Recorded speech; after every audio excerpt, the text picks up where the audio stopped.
The air in the hive spire of Zalax didn't just smell like ozone and ancient dust, it smelled like judgment. High Adjudicator Silas Vane felt the vibration of 1,000 wings humming in the walls, a sound that could drive a lesser man to madness. He stood at the center of a dais made of translucent chitin, looking down into a pit of swirling bioluminescent fog where the Swarm Mother resided. He had been here for 6 months, negotiating a peace treaty that felt more like a slow-motion execution. His lungs burned. The Zalaxians kept their atmosphere thin and their hospitality thinner. Every time Silas breathed, it felt like swallowing needles, but he kept his posture rigid. He was the face of Earth, and Earth did not flinch. At the far end of the chamber, Prime Exarch Krell stood atop a jagged pillar of amber. Krell didn't speak. He vibrated. His voice was a series of rhythmic clicks translated through a silver disc around his neck into a cold, synthetic monotone. He had repeated the same demands for 18 days straight. Humans were a chaotic species, the Zalaxians claimed. Humans were asymmetrical. Humans were unrefined. To the Zalaxians, beauty was found only in the perfect geometric precision of the hive. Anything else was a flaw to be purged. Silas watched Krell's multifaceted eyes track the beads of sweat rolling down his forehead. To them, Silas wasn't a diplomat.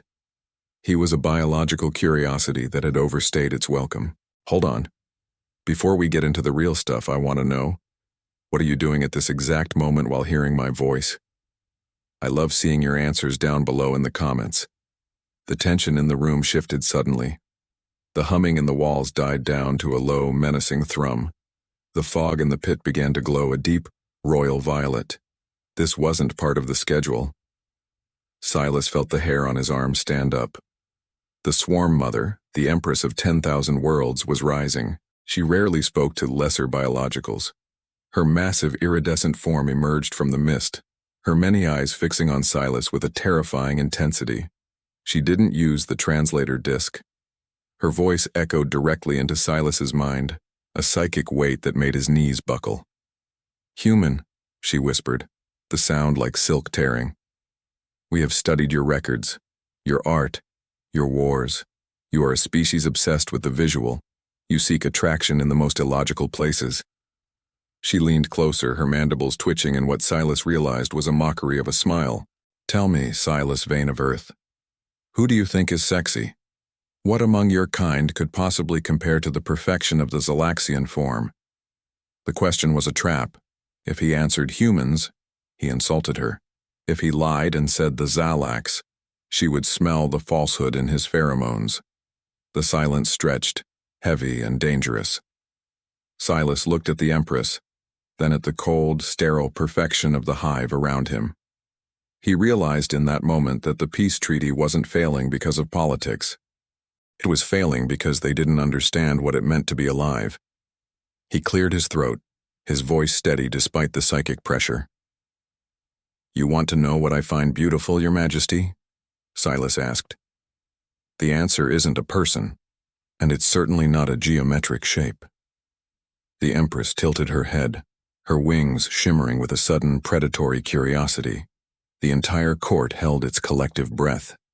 Silas was about to say something that would either save his species or start a war that would burn the sector to ash. The Empress's eyes narrowed, shifting from a soft violet to a piercing electric blue. In the Zalaxian hive, color was emotion, and right now she was vibrating with a dangerous curiosity. "A non-biological answer?" she hissed, the sound echoing through the obsidian rafters. "You claim your attraction is not rooted in the physical? Our archives show your species spends billions of credits on vanity.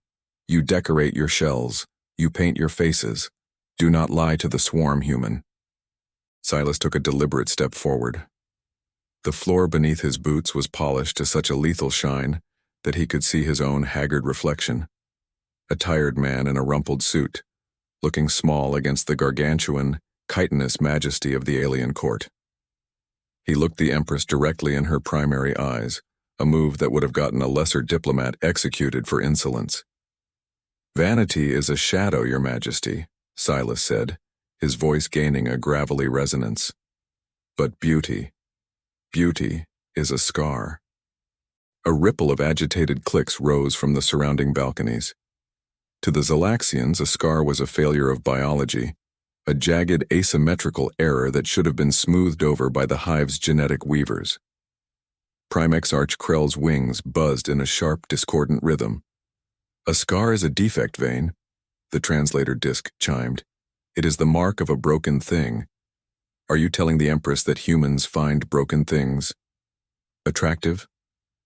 I'm telling you that we find survival attractive, Silas countered, his eyes never leaving the Queen. You see, Your Majesty, your people are born perfect. You are grown in vats of nutrient gel, sculpted to a template of mathematical certainty. You don't know what it's like to be unfinished, to be a work in progress. Silas reached up and slowly unbuttoned the top of his collar, pulling the fabric aside to reveal a thin, jagged white line running from his collarbone up toward his jaw. It was an old injury, a reminder of a shuttle crash a decade ago. The Empress leaned in so close Silas could smell the sweet, cloying scent of fermented nectar on her breath. Her sensory palps brushed the air inches from his skin, tasting the salt of his sweat. You carry a mark of your own destruction, she whispered into his mind. And you think this imperfection holds power over your heart? It's not the mark itself, Silas said softly. It's what it represents. On Earth, we don't fall for the statue that stays still. We fall for the person who got back up. We find sexy in the defiance of the universe. When I see a woman with lines around her eyes from laughing, or a man with hands calloused from building a home, I don't see defects. I see a story that the universe tried to end, but they refused to let it. The Queen's iridescent wings went perfectly still.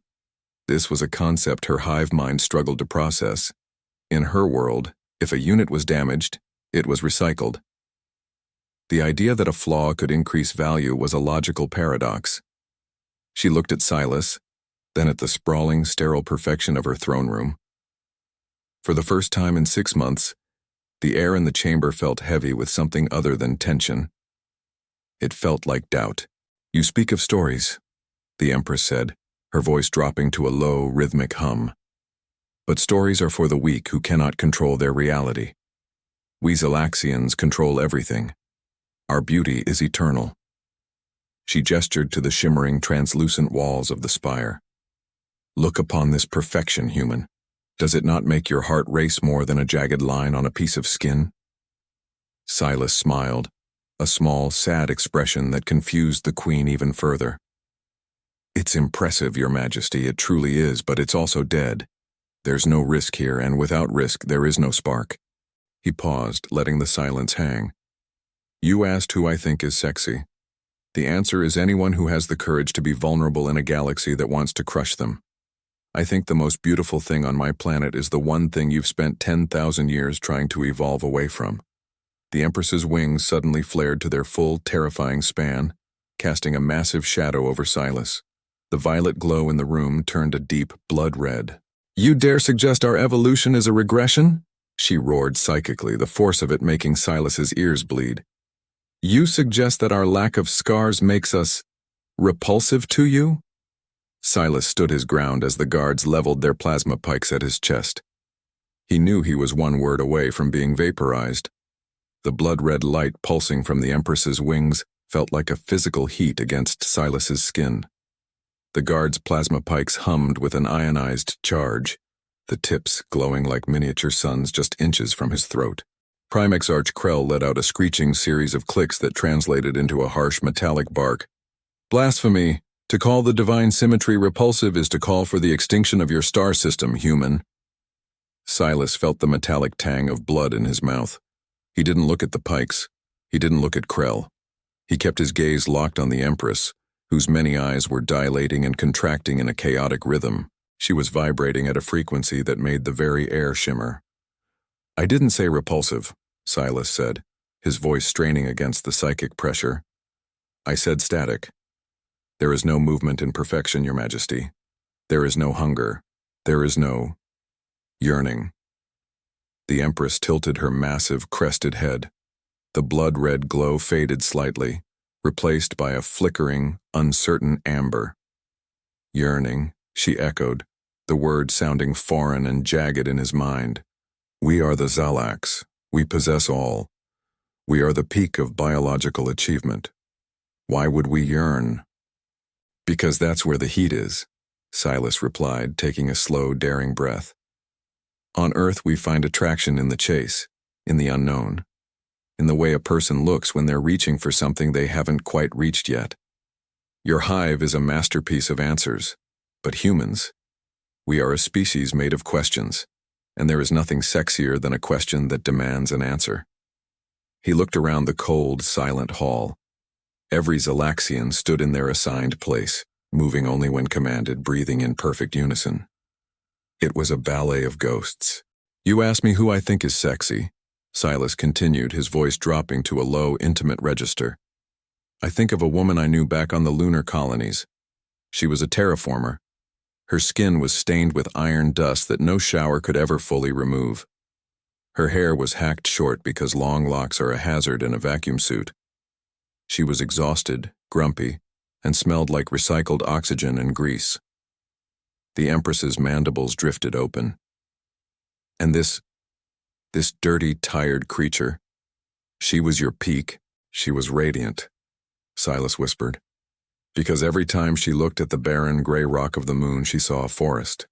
She was fighting a universe that wanted her dead, and she was winning with nothing but a wrench and a dream. That spark in her eyes, that I will not break attitude, that's what makes a human's heart stop. We don't want a mirror of perfection. We want a fire that burns in the dark. The Empress shivered. It was a massive structural tremor that rippled through her entire abdomen. Silas realized with a jolt of adrenaline that he wasn't just talking to a monarch. He was talking to a creature that had been bored for 3,000 years. The Zalaxians had conquered death, hunger, and war, and in doing so they had accidentally conquered passion. A fire. In the dark, the Empress repeated. She lowered herself from her translucent throne, her massive, multi-jointed legs clicking softly on the obsidian floor. She moved toward Silas until she was so close he could see the microscopic patterns of her armor plating.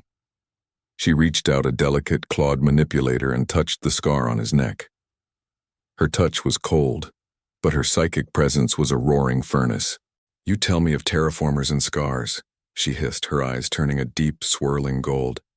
But what of me, Silas Vane? I am the sum of 10 billion lives. I am the architect of a nebula. Am I not sexy by your primitive standards? The question was no longer a political trap. It was a challenge, a personal, raw confrontation. Silas could feel the Empress's consciousness peeling back his layers, searching for his pulse, looking for the lie. If he flinched now, the peace treaty was dead. If he told the truth, he might be stepping into a territory no human had ever survived. You are a god, Your Majesty, Silas said, his heart hammering against his ribs like a trapped bird. But gods are meant to be worshipped. They aren't meant to be loved. To be sexy, you have to be able to lose. And you have forgotten how to lose. The golden light in her eyes shattered into 1,000 sparks. The Empress pulled back as if she had been burned. And for the first time in the history of the Zalax, a queen let out a sound that wasn't a command. It was a gasp. The gasp echoed through the obsidian halls like a crack in a crystal bell. Thousands of Zalaxian courtiers froze, their wings locking in a mid-vibration that created a haunting, high-pitched whine. Prime Exarch Krell looked as if he were about to collapse. The idea of his Empress being incapable of something, even something as abstract as losing, was a cognitive short-circuit. The Empress herself stood perfectly still, her golden eyes swirling like a dying star. I have forgotten how to lose, she repeated, her psychic voice no longer a roar, but a thin, trembling wire. I have conquered the Draconis Reach. I have outlived suns. My lineage is a chain of unbroken victories stretching back to the birth of this nebula. You call this a flaw, Silas Vane? Silas felt the sweat stinging his eyes, but he didn't blink. I call it a cage, Your Majesty. Think about it. You can't feel the thrill of a heartbeat because you know exactly when it will stop. You can't feel the heat of attraction because there is no risk of rejection. To you, everything is a calculation. To a human, Everything is a gamble. He stepped closer, entering the personal space of a creature that could crush his skull with a thought. We find sexy in the gamble. In the moment a person looks at you and you realize they could break your heart, but you let them in anyway. The Empress's mandibles twitched. You invite destruction? You find beauty in the possibility of pain? We find beauty in the choice, Silas corrected. On Earth, we have a saying. To love is to give someone the power to destroy you, and trusting them not to. Your hive doesn't have trust, Your Majesty. It has synchronization. You are all one song, played perfectly, forever. But a human? We are a billion different instruments, half of us out of tune, trying to find a harmony for just one night. And when those two melodies finally click, that's more powerful than any star drive. The golden light in the Empress's eyes began to dim, replaced by a soft, haunting violet. She looked down at her own claws, perfect, lethal, and shimmering with an artificial sheen. For the first time, she seemed to see them not as weapons, but as barriers. She looked back at Silas, her psychic presence shifting from a crushing weight to a gentle, probing warmth. Your species is terrifying, she whispered into his mind. You walk through a universe of monsters and you look for harmonies. You see a scar and you see a victory, and you see a mortal, fragile creature and you see a flame. She paused, her wings drooping slightly. Tell me, Silas Vane, in all your travels, in all your years of looking for this fire, have you ever found it in a place that wasn't human? The question hung in the air, thick with a new kind of tension. This wasn't a political debate anymore. It was an invitation. The Empress was asking if a god could ever be seen as a person, if the perfect could ever be loved by the broken. Silas looked at the alien queen, seeing the lonely ancient soul behind the terrifying exterior. I'm looking at it right now, Silas said softly. The reaction was instantaneous. The violet light in the room flared into a blinding white. The Empress let out a psychic pulse so strong it knocked the guards off their feet. Prime Exarch Krell shrieked, his translator disc sparking and dying as the sheer emotional output of his queen overloaded the hive's sensors, but Silas didn't fall. He felt a hand, cold, sharp, and alien, rest against his cheek. The Empress was touching him, not as a specimen, but as a woman would touch a miracle.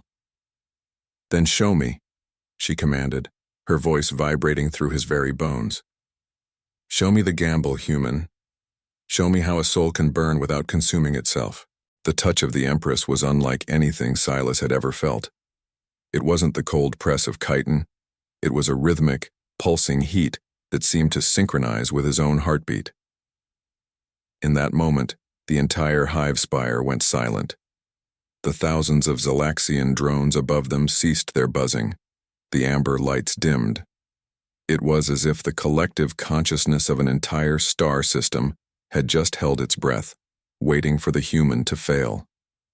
You ask for the gamble? Silas whispered, his breath hitching as her clawed finger traced the line of his jaw.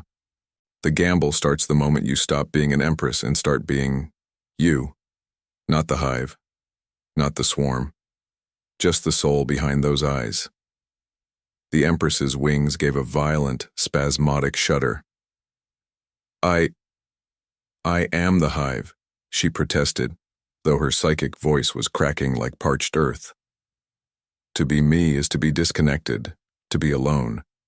You speak of attraction as a bridge, but for my kind, it is a severing. If I look at you as an individual, I lose the song of 10 billion sisters. And that, Silas said, stepping even closer until his chest nearly brushed her iridescent armor, is the ultimate price. That is the sacrifice that makes a moment beautiful. On Earth, we aren't connected by a psychic net. We are islands, Your Majesty. We spend our whole lives trying to build bridges to each other, knowing those bridges might collapse at any second. When two islands finally touch, that's the fire.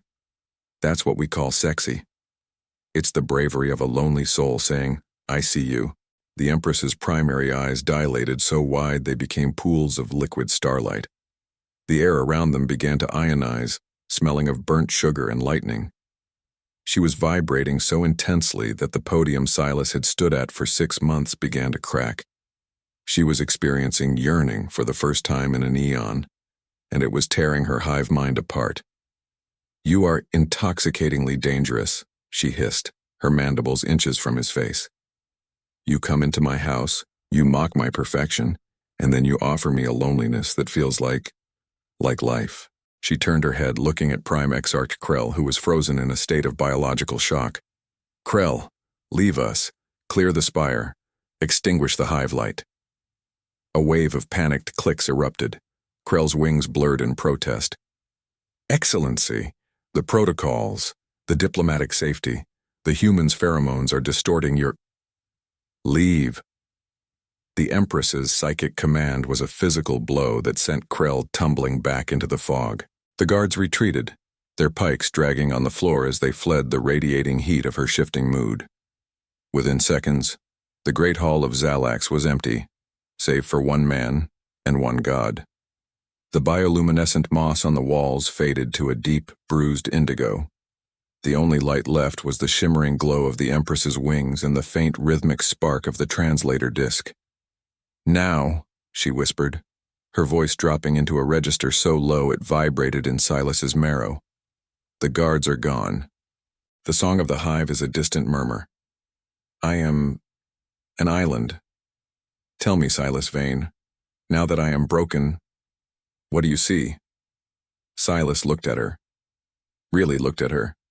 Beyond the chitin, beyond the wings, into the eyes of a creature that had just traded a kingdom for a feeling. He reached out, his hand trembling, and placed it over the central pulsing core of her chest plate. "I see someone who's finally ready to start the story," he said.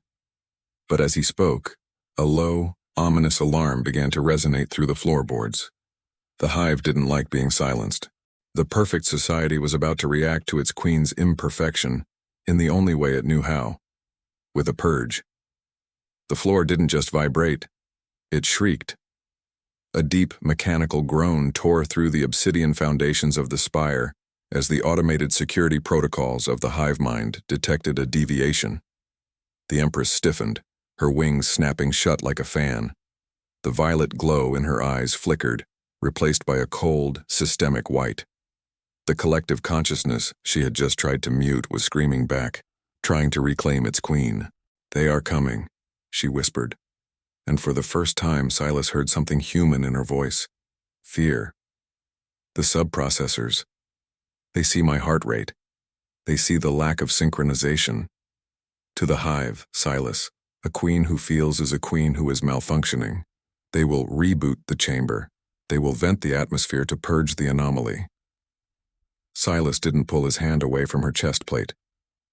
"Then let's give them an anomaly they can't calculate," he said, his voice hard. "You spent 10,000 years being a statue. Don't let them turn you back into stone now. If the hive wants a song, let's give them a riot." He grabbed her manipulator, the sharp, cold limb that could have severed his arm, and held it tight. The Empress looked down at their joined hands, her primary eyes spinning in confusion. You would stay? The air is thinning. Your lungs will rupture in 3 minutes. Why do you not run for your shuttle?" "Because—" Silas gasped, the thin air already making his head swim. "This is the gamble. I told you, Your Majesty. There's nothing sexier than a soul that refuses to break. If I leave now, I'm just a diplomat. If I stay, we're a story." Outside the Great Hall, the sound of 1,000 armored carapaces scuttling against stone grew louder. The subprocessors, drone soldiers with no names and no faces, were breaching the doors. They weren't coming to protect her. They were coming to fix her. The hive mind had decided the Empress was a broken unit, and in their world, broken units were recycled. The Empress looked at Silas, then at the massive reinforced doors beginning to buckle under the weight of the swarm. She saw the sweat on his brow, the blood trickling from his ears, and the absolute, terrifying defiance in his eyes. Suddenly, the white light in her own eyes shattered. A roar, not psychic but purely physical, ripped from her throat. "I am not a unit," she screamed, the sound shattering the mirror-sheen floor. Her wings flared open, But they weren't shimmering with the calculated beauty of a nebula anymore. They were burning with a jagged, chaotic fire. She swept Silas behind her with one massive arm, her other limbs unfolding like a Swiss Army knife of lethal, iridescent blades. She wasn't an empress anymore. She was a woman protecting the only thing in the galaxy that had ever truly seen her. "Silas Vane," she hissed, her voice a beautiful, terrifying melody of rage and passion. "You wanted to see the flame in the dark? Watch closely. This is how a goddess loses her mind." The doors burst inward. A flood of silver-armored drones poured into the room, their weapons primed. But they weren't met by a submissive queen. They were met by a hurricane of chitin and fury. Silas watched from the shadows of her throne, his vision blurring from the lack of oxygen, his heart hammering a frantic rhythm against his ribs. He was watching the most powerful being in the sector throw away an empire for a feeling she didn't even have a name for yet. And in that moment, as the room dissolved into a chaos of sparks and violet blood, Silas knew he had won. But the Hive had one final failsafe. As the Empress tore through the first wave of drones, the ceiling began to glow with a sickly green light. The orbital strike was targeting the throne room. They were going to glass the entire spire, just to stop the infection of individuality. The green light from the ceiling wasn't just a glow, it was a hum that vibrated in Silas's teeth. The orbital lance was charging, a spear of pure energy designed to cauterize the infection of emotion from the Hive's heart. Below it, the Empress was a whirlwind of violet light and jagged steel, her movements no longer precise but desperate and raw. She was fighting for every second, her wings shredded and her armor cracked, leaking glowing ichor onto the obsidian floor. "Silas, the teleport gate!" she screamed into his mind, her psychic voice flickering like a dying candle. She slammed a manipulator into the throne's pedestal, revealing a hidden crystalline core. "It is hardwired to the human embassy. Go, now!" Silas stumbled toward her, his lungs screaming for oxygen. "Not without you. You're an island now, remember? Islands don't survive orbital strikes alone." The Empress turned to him, her primary eyes softening into a deep, soulful amber. She looked at the man who had walked into her nightmare and called it a story. She reached out, her clawed hand trembling, and touched the scar on his neck one last time. "You gave me a gift, Silas Vane. You gave me the ability to lose. And right now, I am losing everything so that I can finally be real." With a sudden, violent shove, she launched him into the crystalline gate. The world turned into a kaleidoscope of white noise and rushing air. Silas felt his molecular structure tear apart and reassemble in a flash of agonizing heat. The next thing he knew, he was hitting the cold metallic floor of the human embassy's reception hall. Oxygen, rich, beautiful, thick oxygen, flooded his lungs. He coughed, gasping for air, his eyes searching the empty air behind him. A split second later, the sky above the Zalaxian capital erupted. From the embassy windows, Silas watched as the great spire was swallowed by a pillar of emerald fire. The silent, geometric perfection of the city was shattered by a shockwave that rattled the very foundations of the planet. The Hive-Mind had spoken. The anomaly was purged. The Empress was gone. Silas stood there for a long time, his hand pressed against the glass, his heart heavy with a grief that felt like a physical weight. He had survived. The peace treaty was likely dead, but something else had happened. He had seen the fire in the dark, and for a moment the universe hadn't been a calculation. It had been a choice. "Sir?" a young aide whispered, stepping into the room. "Ambassador Vane? Reports are coming in. The Zalaxian hive mind it's fracturing. They're saying the Queen's final psychic scream was contagious. Millions of drones are disconnecting. They're waking up." Silas looked down at his hand. Stuck to his sleeve was a single iridescent scale, a fragment of the Empress's wing. It glowed with a faint, defiant violet light. He smiled, a jagged, imperfect expression. "She didn't lose," Silas whispered. "She just changed the game. On Earth, they say beauty is in the eye of the beholder. But in the cold reaches of space, we've learned that beauty is actually the courage to be seen. It's the scar, the gamble, and the fire that refuses to go out." If you enjoyed this tale of human defiance and alien awakening, make sure to hit that like button and share this video with your fellow explorers. Don't forget to subscribe to HFY Soundscape for more stories that prove being human is the greatest superpower in the galaxy.